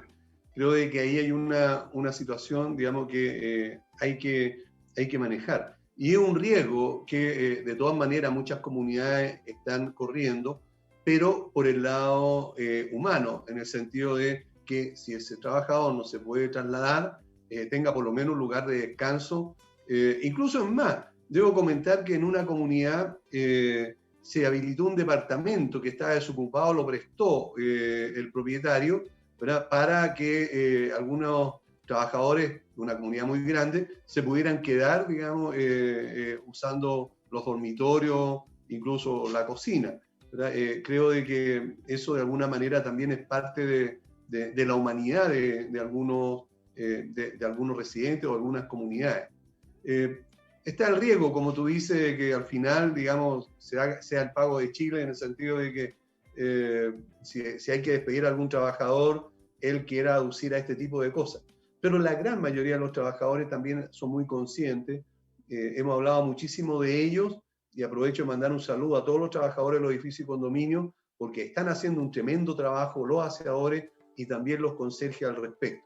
Hay que reconocer el esfuerzo que ellos tienen. Hay muchas comunidades, muchos residentes, en que así y todo los tratan mal, así y todo no les reconocen la labor que ellos cumplen, los critican, incluso ahora mismo, ¿verdad?, que a alguien se le pasó, ¿verdad?, alguna situación, que no le avisó de un mensaje, no le avisó de un paquete que llegó, ¿verdad?, están haciendo labores extra que antes no hacían, y eso de verdad ha acarreado un estrés ante estos trabajadores también. Nos vamos a una pausa y volvemos con la última parte del programa.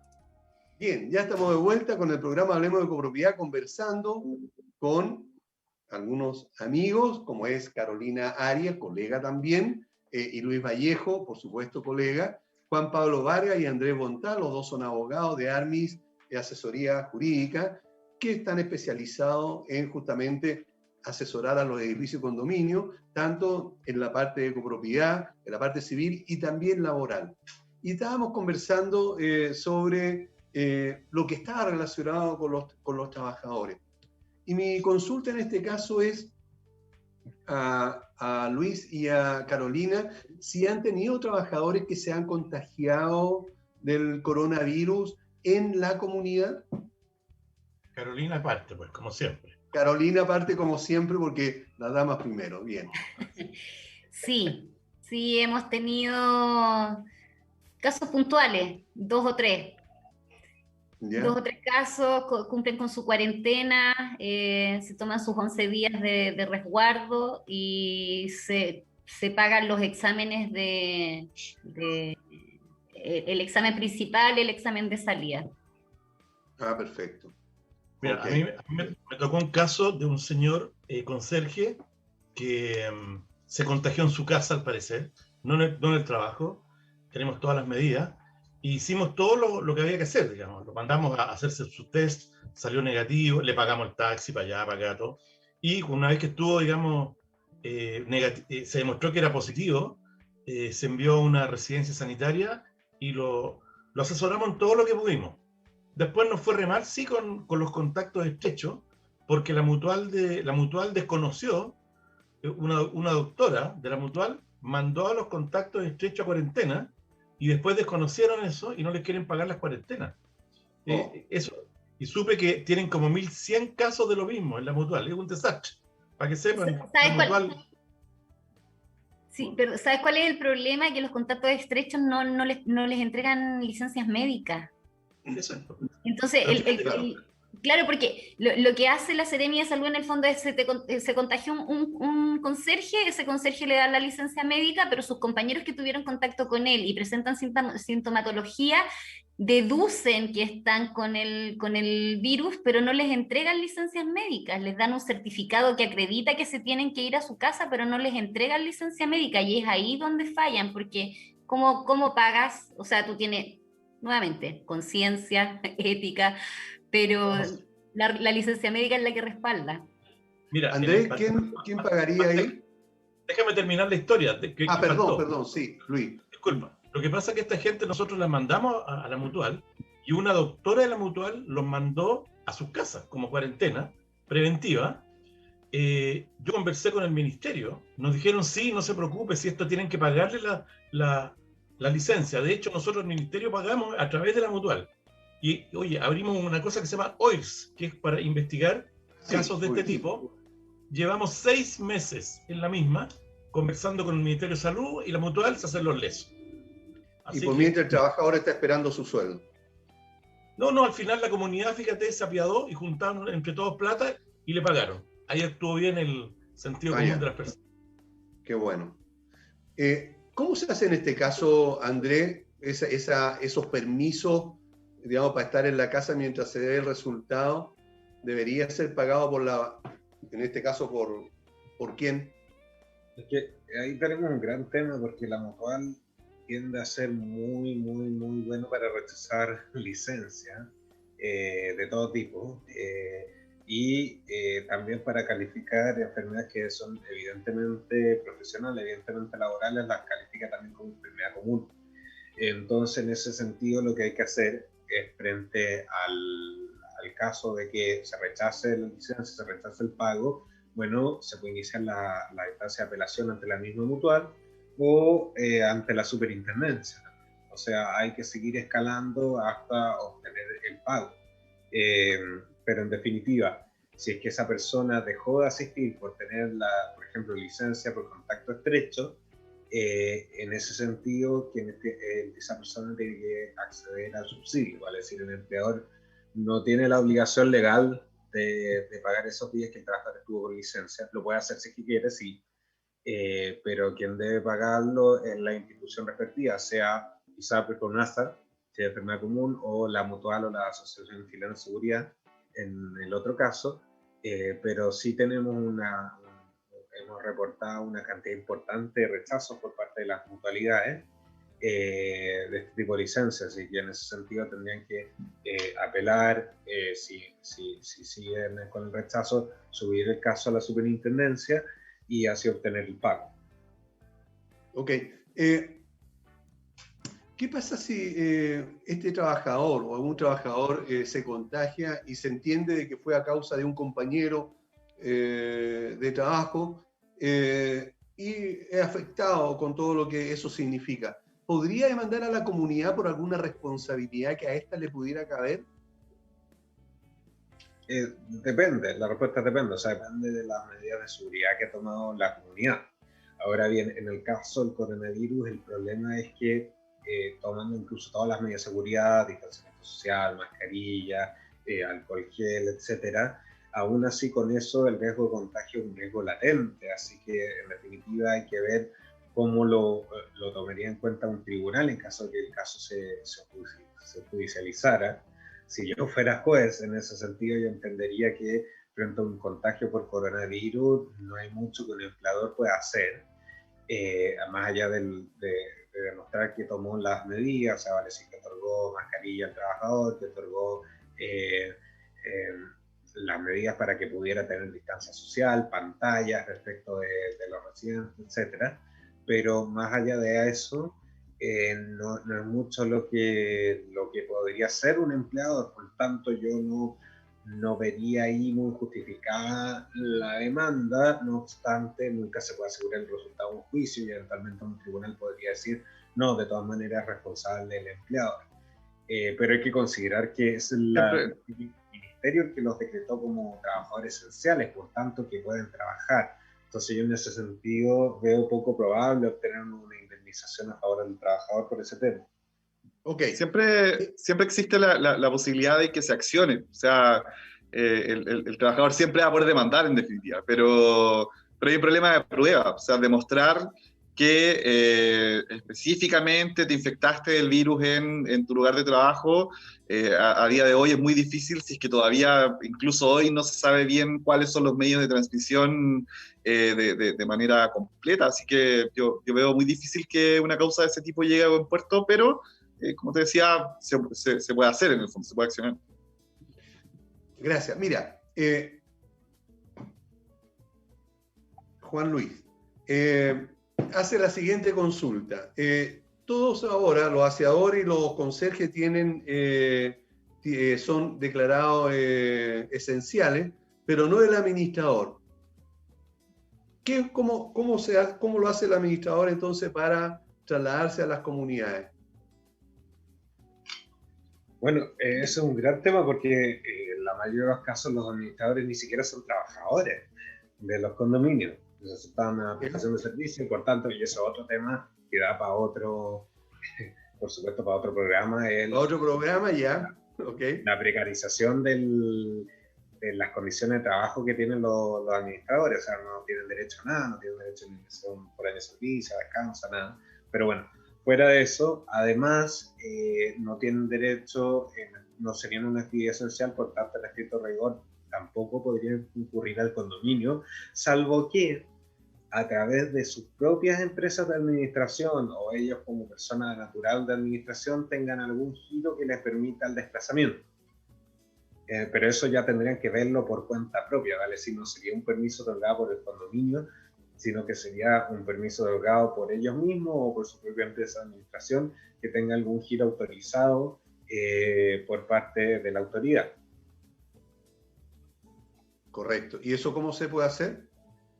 Bueno, en definitiva, primero hay que ver, a mí me parece, leyendo las actividades esenciales, de acuerdo al último instructivo, me parece que los administradores no calzarían en alguna de ellas, por tanto, en estricto rigor no tendrían derecho a tener el permiso colectivo.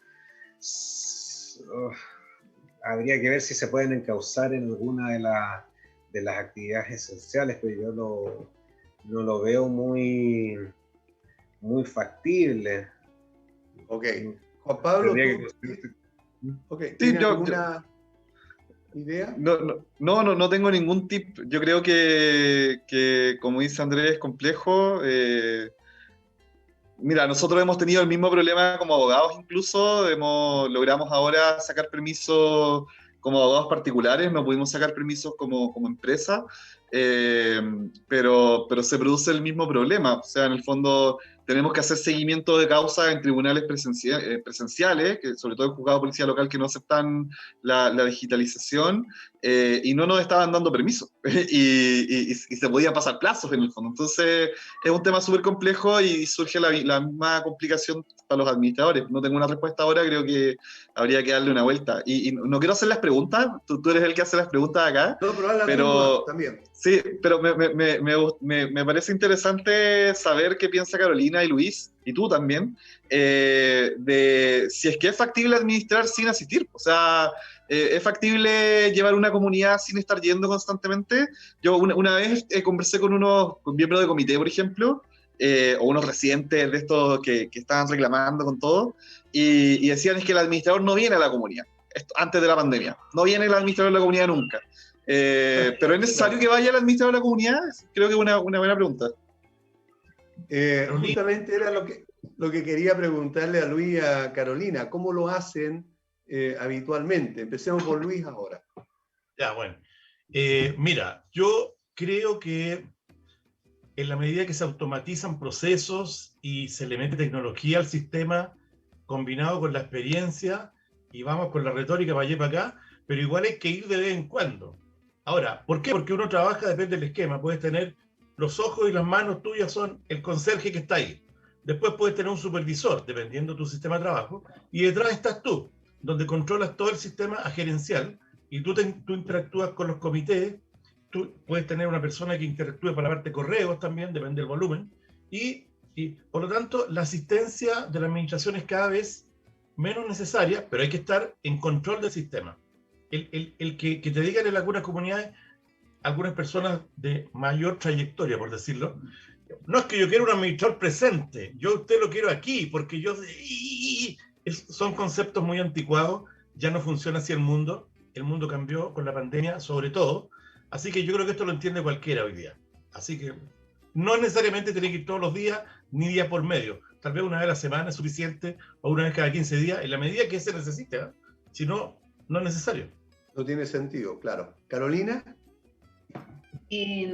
Opino igual que Luis, o sea, esencial nuestra presencia física no es, honestamente desde mi punto de vista. Cuando tú te manejas con un equipo de conserjes, tienes un mayordomo, tienes supervisores a cargo, tienes una planificación mensual con ejecución de tareas y procesos, es totalmente innecesario que el administrador esté.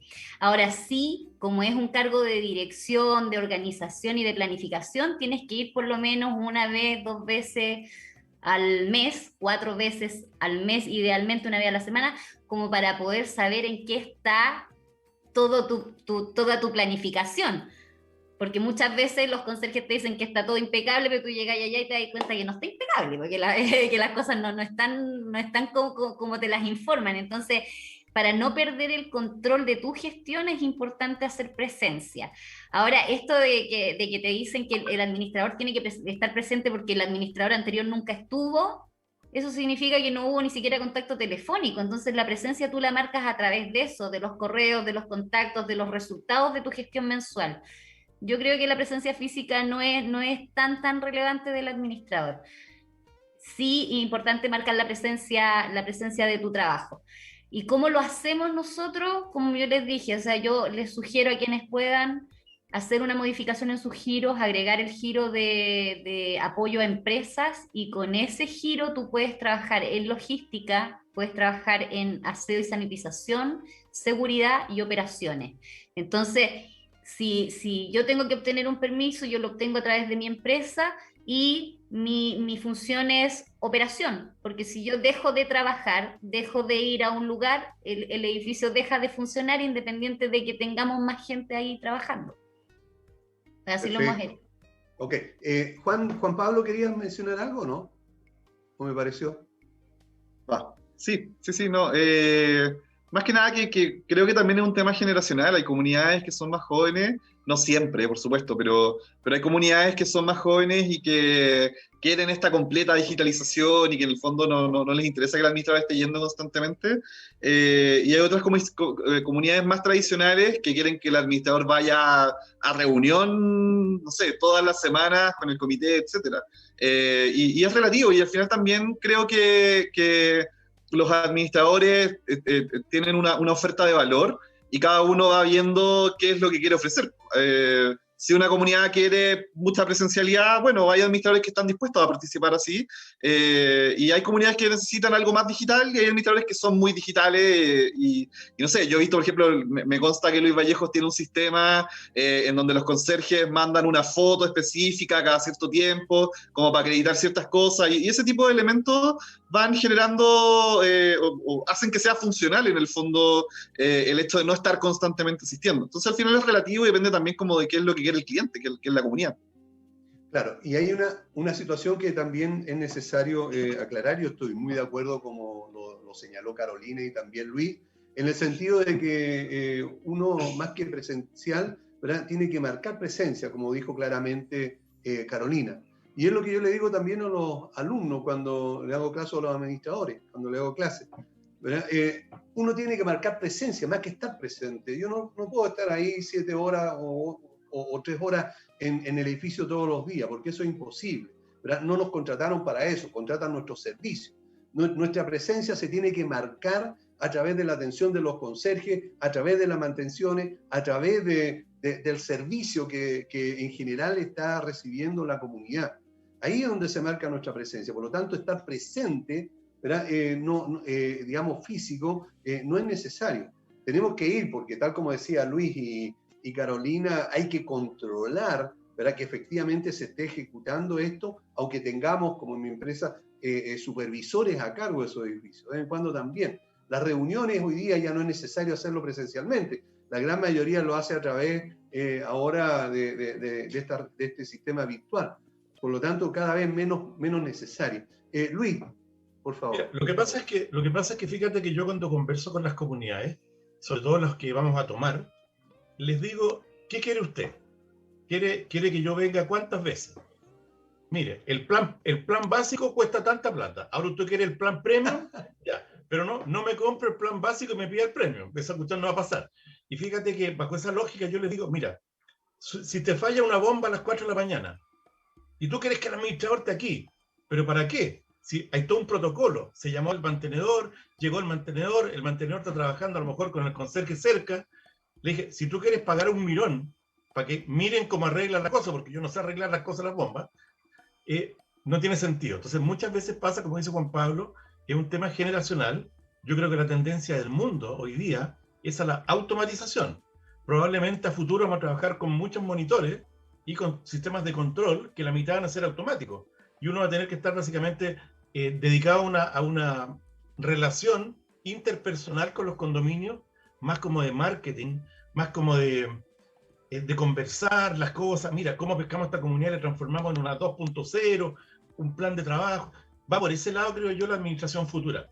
Si quieren, yo dejo tendida la idea de que hagamos otro programa donde hablemos de cómo las modificaciones de la nueva ley de copropiedad van a afectar la pega y quién va a pagar esa cuestión. Porque vamos a trabajar menos y vamos a ganar lo mismo. No me parece. Dejo la invitación. Ya, yo recojo el guante entonces y programamos, en cuanto terminemos el programa, ¿verdad?, otro para hablar acerca de eso, precisamente, y todo lo que estamos presentes, ¿verdad?, en ese instante, digamos, para volver a reunirnos en un programa. Bueno, esto de la presencia del administrador es súper importante que quede claro. Cada vez se está usando menos el que el administrador esté allí, como lo hemos dicho, 2, 3 o 4 horas diarias. Muy buen ejemplo que puso Luis, ¿verdad? Y lo voy a poner dentro de mis clases, ¿verdad?, en que puedan haber combos o planes de servicio, ¿verdad? El plan básico, el plan medio y el plan premium, una cosa así. Me gustó muchísimo eso. Bueno, quiero darle las gracias a cada uno de ustedes. Voy a empezar en esta oportunidad por Carolina, por haber estado con nosotros. Por supuesto que a Luis Vallejo, que es administrador y también el presidente de Agasech, ¿verdad?, a Andrés Bontá y a Juan Pablo Vargas, que son del Estudio Jurídico Vargas, el estudio jurídico Armis, que es el estudio jurídico de confianza de los administradores y por supuesto que de nuestro programa. Así que muchas gracias a cada uno de ustedes. 10 segundos para que se despida cada uno. Empezamos, Carolina. Sí, un gusto nuevamente estar con ustedes. Yo feliz siempre de aportar en lo que mi experiencia me respalda. Y cuando quieran, con gusto nos juntamos. Un saludo a todos los conserjes, a todos los aseadores, a la gente que nos está escuchando y que siempre seamos más. Perfecto, muchas gracias. Luis. Bueno, claro, muchas gracias por la invitación. Fue muy grato, como siempre, venir a este buen programa, que espero que cada vez tenga más auditores, porque eso es lo que he sabido, que están creciendo mucho. Sí. Es una buena noticia para los auspiciadores eso, porque mientras más gente escucha, más gente compra. Oye, más de Así que- 32.000, ojo, más de 32.000 ahora. Yo empecé en 25, llevamos en 32 y También no fue hace empecé en mucho. 25. Eso es bueno, así que muchas gracias por la invitación. Oye, a propósito, antes de irnos, empezamos, el primer programa que hicimos, tuvimos 8 espectadores. Andrés. Sí, bueno, muchas gracias a todos. Yo también feliz siempre de aportar. A veces tengo que hablar mucho porque las cosas que digo no son simples descantos. Tengo que contextualizar mucho la respuesta, pero ojalá les haya quedado claro a todos. Gracias. Juan Pablo. Bueno, yo dejo abierta también la idea de ahondar en el marketing para administradores y cómo marcar esta figura de presencia del administrador o la administradora. Creo que sería interesante. Así que nada, los invito a visitarnos en armis.cl. Tenemos una web renovada, estamos ahí con los servicios también mejorados, así que para que nos visiten. Sí, www.armis.cl. Y está ya, digamos, el servicio para online, ¿verdad? Sí, tenemos habilitado ya el servicio plan para administradores, de asesoría y gestión legal, planes para comunidades y servicios específicos legales para comunidades de cobranza, derecho laboral y derecho de copropiedad. Así que tenemos una página bien bonita, está actualizado todo para que nos visiten y nos manden algún formulario de contacto. Vamos a estar haciendo algo bien entretenido también en las próximas semanas, algunos cursos gratuitos, así que mándenos un mensajito ahí en la página, va a estar bien interesante. Perfecto. Bien, y ahora sí, muchas gracias, por supuesto, también a todos los auditores, a todos quienes nos benefician viendo nuestro programa. Queremos ser un aporte y vamos a seguir haciéndolo porque es el interés de todas las áreas, digamos, de todos los actores de la copropiedad que hoy día estamos presentes y que vienen continuamente. Así que muchas gracias. Nos vemos el próximo jueves, como siempre, a las 11 en punto. Chao.